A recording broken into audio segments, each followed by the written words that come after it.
ഞാനിന്നൊരു പ്രധാനപ്പെട്ട ഒരു കാര്യം പങ്കുവെക്കാനാണ് ഈ വീഡിയോ. ഒരു പുസ്തകം എനിക്ക് കിട്ടി. അതായത് ആരാണ് സി എം മടവൂർ, ആരാണ് സി എം മടവൂർ എന്നുള്ളതാണ് ഈ പുസ്തകം. ഒരു ബാക്കവി ബിരുദമുള്ള സുന്നികളിലെ, പൊതുവെ സുന്നികളുടെ ആളുകളുള്ളൊരു ബിരുദമാണ് ബാക്കവി. ഇപ്പോൾ ബാക്കവി ബിരുദമുള്ള ഒരു ഉസ്താദ് വിളിച്ചിട്ട് എന്നോട് പറഞ്ഞു, ഒരു പുസ്തകമുണ്ട് സി എം മടവൂരിനെ കുറിച്ചാണ്. അപ്പോൾ സി എം മടവൂർ എന്ന് പറഞ്ഞാൽ കേരളത്തിൽ അറിയപ്പെടുന്ന ഒരു സൂഫി ഗുരുവാണ്. ഒരുപാട് ആളുകൾ വളരെ ആദരവോടുകൂടി കാണുന്ന ഒരാളാണ്. സി എം മടവൂരിനെ കുറിച്ച് കേൾക്കാത്തവരുണ്ടാവില്ല.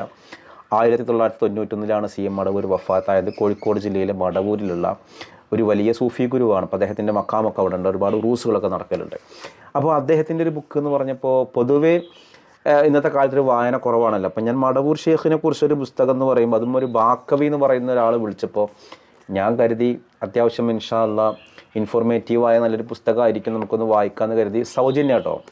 എൻ്റെ അഡ്രസ്സൊക്കെ വാങ്ങി അങ്ങനെ ഞാൻ ഈ പുസ്തകം എൻ്റെ കയ്യിൽ കിട്ടിയിട്ട് ഞാൻ ഫസ്റ്റ് പേജ് നോക്കിയപ്പോൾ തന്നെ ഈ ബുക്കിൻ്റെ ഒരു അപകടം എനിക്ക് മനസ്സിലായി. ഈ ബുക്ക് സത്യത്തിൽ ഈ പുസ്തകം സി എം മടവൂർ എന്ന് പറയുന്ന ആ മഹാസൂഫി ഗുരുവിനെ കുറിച്ചിട്ടുള്ള ഏറ്റവും വളരെ മോശം രീതിയിൽ എഴുതിയൊരു പുസ്തകമാണ്.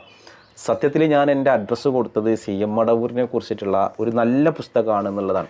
അപ്പോൾ അതിൽ പറയുന്നത് സി എം മടവൂരിന് മാനസിക രോഗിയാണ്. ഇങ്ങനെ എല്ലാ സൂഫികളെ കുറിച്ചിട്ടും ആ സൂഫികൾ ജീവിച്ചിരിക്കുന്ന കാലത്ത് എല്ലാവരാലും എന്താ പറയുക എതിർക്കപ്പെടുകയോ അധിക്ഷേപിക്കപ്പെടുകയോ ചെയ്തിട്ടുണ്ട്. അതുകൊണ്ട് സി എം മടവൂർ എന്നുള്ള ഒരു സൂഫി ഗുരുവിനെ കുറിച്ചിട്ട് ആളുകൾ എതിർക്കുന്നതിൽ അത്ഭുതങ്ങളൊന്നുമില്ല. എനിക്ക് പറ്റിയൊരു അമളിയാണ് ഞാൻ പറയുന്നത്. അതായത് ഞാൻ ഈ പുസ്തകം വാങ്ങിയത്, നമ്മളിപ്പോൾ ഒരു പുസ്തകം നമ്മൾ കാശ് കൊടുത്ത് വാങ്ങുകയാണെങ്കിലും സൗജന്യമായിട്ട് വാങ്ങാനാണെങ്കിലും നമ്മൾ ടൈം അതിൽ ഇൻവെസ്റ്റ് ചെയ്യണം.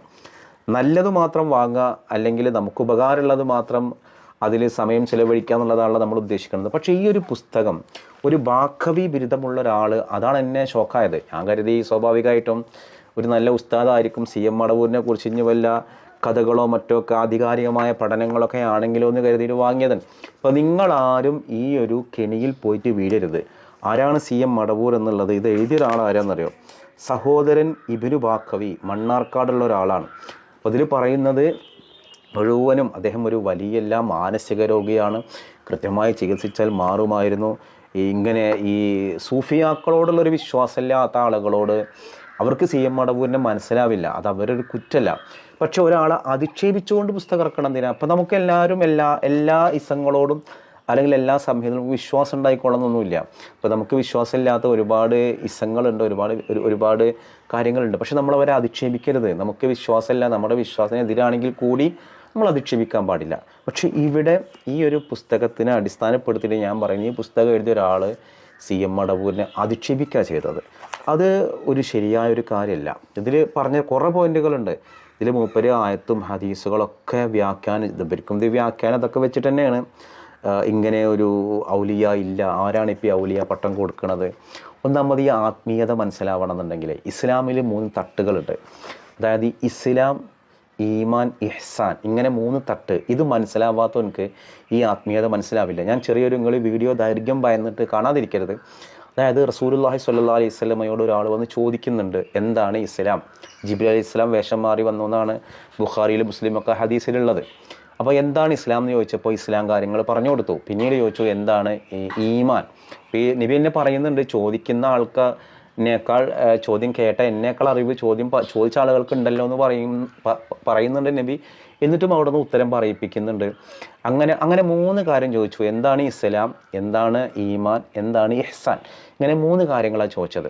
ആ 3 കാര്യങ്ങളിൽ നബി സല്ലല്ലാഹു അലൈഹി വസല്ലം പറഞ്ഞു കൊടുത്തതിൽ ഇസ്ലാം എന്ന് പറഞ്ഞാൽ നമുക്കറിയാം ഇസ്ലാമിന് 5 കാര്യങ്ങളുണ്ട്. അതൊക്കെ പ്രത്യക്ഷത്തിലുള്ള കാര്യങ്ങളാണ്. അതായത് നമുക്കൊരു സത്യസാക്ഷ്യം ചെല്ലിയതിന് ശേഷം നമ്മളുടെ പ്രവർത്തനങ്ങൾ, നിസ്കാരം, നോമ്പ്, ഹജ്ജ്, സക്കാത്ത്, ഇങ്ങനെ പ്രത്യക്ഷത്തിൽ കാണുന്നതാണ് അതിൻ്റെ ഇസ്ലാമിൻ്റെ ഒരു ഘടന. അത് ഈ വിശ്വാസമുള്ള ആളുകളൊക്കെ ഇസ്ലാം എന്ന് പറഞ്ഞ കാറ്റഗറിയിലാണ്. പിന്നെ അതിൻ്റെ നവാഫിലുണ്ട്, സുന്നത്തുണ്ട്. ഞാനിപ്പോൾ അവിടേക്ക് എക്സ്പ്ലെയിൻ ചെയ്യുന്നില്ല. പിന്നൊരു കാര്യം പറഞ്ഞത് ഈമാൻ. അത് നമ്മുടെ കൽബിൽ മാത്രമുള്ള സാധനമാണ്. അത് പുറത്തേക്ക് അതിൻ്റെ അടയാളങ്ങളൊന്നും പ്രത്യേകിച്ച് കണ്ടോളുന്നില്ല. കറുകറുത്തിരുണ്ട്, ഒരു തരത്തിലും മുഖത്തൊരു പ്രസാദം ഇല്ലെങ്കിലും ഈമാനിയായിട്ട് വലിയ ആളാവും, പുറമേക്ക് കാണുന്ന പോലെ. അപ്പോൾ ഈമാൻ എന്ന് പറയുന്നൊരു കാറ്റഗറി വേറെയാണ്. ഈ ഈമാൻ കാറ്റഗറിയും കഴിഞ്ഞ് ഇഹ്സാൻ എന്ന് പറയുന്നൊരു കാറ്റഗറി ഉണ്ട്.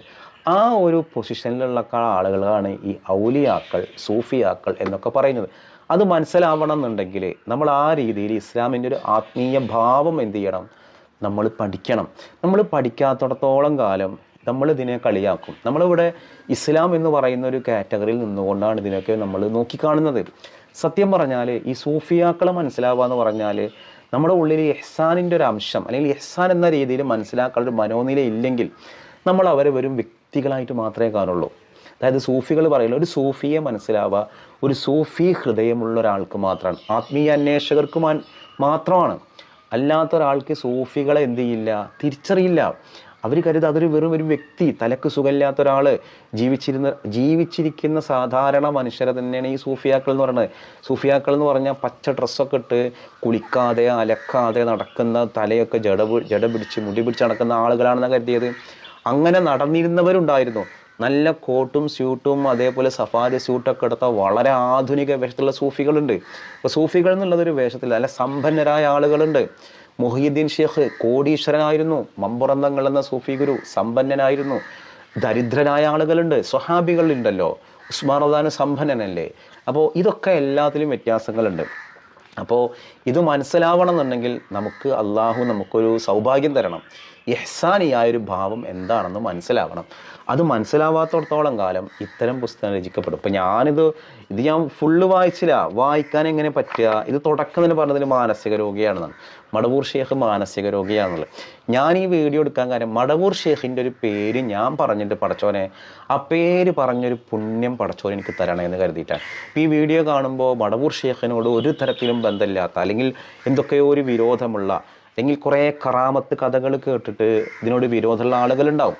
ഒന്നാമത്തെ കറാമത്ത് കഥകൾ പബ്ലിക്കിൽ പറയേണ്ടതല്ല എന്ന് എൻ്റെ ഗുരുനാഥനെ പഠിപ്പിച്ചൊരു കാര്യമുണ്ട്. ഒരു സൂഫിയാക്കളുടെയും കറാമത്തുകൾ എന്ത് ചെയ്യരുത്, പബ്ലിക്കിൽ വന്ന് വിളമ്പരുത്. അത് വിളമ്പേണ്ട ഒരു സാഹചര്യമില്ല. അത് ഉൾക്കൊള്ളാൻ പറ്റാത്തവരെ മുന്നിൽ പറയാൻ നിൽക്കരുത്. നമ്മുടെ സുന്നികളുടെ ഒരു വിഭാഗം ആളുകളുടെ ഒരു രീതിയായിപ്പോയി. കുറേ കറാമത്തുകൾ അങ്ങനെ വിളിച്ചറിയും. എന്നിട്ടത് വിമാനം പിടിച്ച് നിർത്തിയത്, കടലിൻ്റെ മേലെ കൂടെ നടന്നത്. ഞാൻ അങ്ങനത്തെ പ്രസംഗങ്ങൾ ഞാൻ കേട്ടിട്ടില്ല കേട്ടോ. ഞാൻ മടവൂർ ഷേഖിനെ ജീവനുള്ളപ്പോൾ ഞാൻ കണ്ടിട്ടില്ല. മടവൂർ ഷേഖിനെ വളരെ ആദരവോടുകൂടി കാണുന്ന, അദ്ദേഹത്തിനെ നേരിൽ കണ്ട ഒരുപാട് പേരെ കണ്ടിട്ടുണ്ട്. പിന്നെ മഹാന്മാർ എന്താ പറയുക, മരണപ്പെടില്ല എന്ന് പറയാൻ കാരണം ഇനിയിപ്പോൾ എന്തോ ചിരഞ്ജീവികളാണ് നടത്തില്ല. വഫാത്താവുക എന്ന് പറഞ്ഞാൽ ശരീരം മാത്രമേ പോകുള്ളൂ. ആ മഹാന്മാർ ഇപ്പോഴും അവിടെ എന്ത് ചെയ്യുക, റൂഹിയായിട്ട് ജീവിച്ചിരിക്കുന്നുണ്ട്, ആത്മീയമായിട്ട് ജീവിച്ചിരിപ്പുണ്ട്. ആ അർത്ഥത്തിലാണ് ഞാൻ പറഞ്ഞത്. അപ്പം എന്തായാലും ഈ ഒരു പുസ്തകം ദയവ് ചെയ്ത് നിങ്ങളുടെ മുൻപിൽ വന്നാൽ വാങ്ങിയിട്ട് എന്ത് ചെയ്യണ്ട, സമയം കളയണ്ട. കുത്തുബുൽ ആലം, മുദബ്ബിറുൽ ആലം തുടങ്ങിയ സ്ഥാനങ്ങളിലേക്ക് ഇപ്പോൾ ചേർത്തി പറയുന്ന CM മടവൂർ യഥാർത്ഥത്തിൽ ആരായിരുന്നു? ഇതൊക്കെ കേട്ടാൽ നമ്മൾ വിചാരിക്കും ഇദ്ദേഹത്തിൻ്റെ ഒരു ചരിത്രം, ഒരു ആധ്യാത്മിക ചരിത്രം പറയുന്ന പുസ്തകമാണ് എന്നുള്ളത്. ഇതൊക്കെ ആധികാരിക അന്വേഷണ പഠനമാണിത്. പ്രധാന തെളിവുകളെല്ലാം സ്കാൻ ചെയ്ത് ചേർത്ത് വരുന്ന അവതരണമാണ്. അതൊക്കെ ഉഷാർ തന്നെയാണ്. പക്ഷേ നല്ല പായസം, നിങ്ങൾ അതിൽ കുറച്ച് പോയിസൺ ഇട്ട് കഴിഞ്ഞാൽ പിന്നെ പായസം നമ്മൾ കഴിക്കുമോ? ഒന്നാമത് സൂഫിയാക്കളെ മനസ്സിലാകാത്ത ഒരാൾ അതൊരു ബാക്കവിയായിപ്പോയി എന്നുള്ള ഒരു ഞെട്ടലാണ്. അപ്പോൾ എന്തായാലും ഈ പുസ്തകം നിങ്ങൾ എത്ര പേര് വായിച്ചിട്ടുണ്ട്? എന്തായാലും നമ്മുടെ ഈ വീഡിയോ കാണുന്ന ആരെങ്കിലും CM മടവൂർ എന്നുള്ള സൂഫി ഗുരുവിനെ നേരിൽ കാണാൻ ഭാഗ്യമുള്ളവരുണ്ടായിട്ടുണ്ടെങ്കിൽ ഒന്ന് താഴെ കമൻറ്റ് ചെയ്യണേ. ഇപ്പം ഇന്നിപ്പോൾ എൻ്റെ ഭാര്യ മക്കളെല്ലാവരും കൂടി വളരെ കൗതുകം കേട്ടോ. മടവൂർ മക്കാമിൽ പോയ ദിവസമാണ്. അവർ നേരത്തെ പ്ലാനഡാണ് ഇന്ന് പോകണം എന്നുള്ളത്. ഇപ്പോൾ ഈ പുസ്തകം കയ്യിൽ കിട്ടിയതൊന്നും എന്താ പറയുക, നേരത്തെ ഞാൻ അത് പ്ലാൻ ചെയ്തതല്ല. എൻ്റെ വൈഫും മക്കളും മടവൂർ മക്കാമിൽ പോയ അന്ന് എനിക്ക് വീഡിയോ എടുക്കാം. അപ്പോൾ ഇന്ന് മടവൂർ ഷേഖിനെ കുറിച്ച് സംസാരിക്കാൻ പടച്ചോൻ എനിക്ക് തൗഫീക്ക് നൽകി. വിയോജിപ്പുള്ള ആളുകൾക്ക് തെറി പറയുന്നവരുണ്ട്. പടച്ചോൻ അവർക്ക് പുറത്തു കൊടുക്കട്ടെ, നമുക്ക് പ്രാർത്ഥിക്കാം. അല്ലാഹു അവർക്ക് പുറത്തു കൊടുക്കട്ടെ. എന്തായാലും ഇതുപോലെയുള്ള മഹാന്മാരുടെ അനുഗ്രഹം നമ്മുടെ ലൈഫിൽ നല്ലതാണ്. അപ്പോൾ ഈ പുസ്തകം നിങ്ങളെ ചതിക്കാതിരിക്കട്ടെ എന്നുള്ളതാണ് ഞാൻ ഈ വീഡിയോയിലൂടെ പറയാൻ ഉദ്ദേശിച്ചത്. ഈ പുസ്തകം നിങ്ങളെ ചതിക്കാതിരിക്കട്ടെ. ഇത് ദയവ് ചെയ്തിട്ട് എന്ത് ചെയ്യേണ്ട, വാങ്ങിയിട്ട് നിങ്ങളുടെ ഷെൽഫിലെ നിങ്ങളുടെ ലൈഫിലെ സമയം കളയണ്ട, ഷെൽഫിലെ സ്ഥലവും കളയണ്ട.